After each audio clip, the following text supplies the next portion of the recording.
Butan ako sin gabi. Sa among gabi. Dito sa Bicol.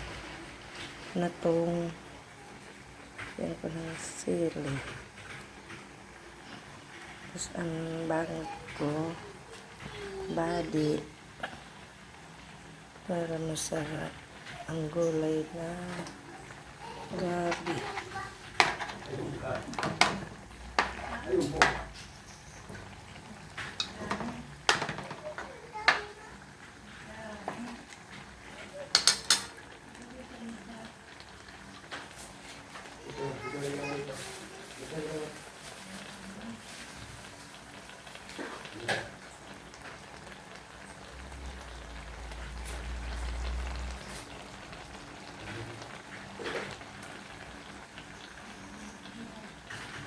Gulay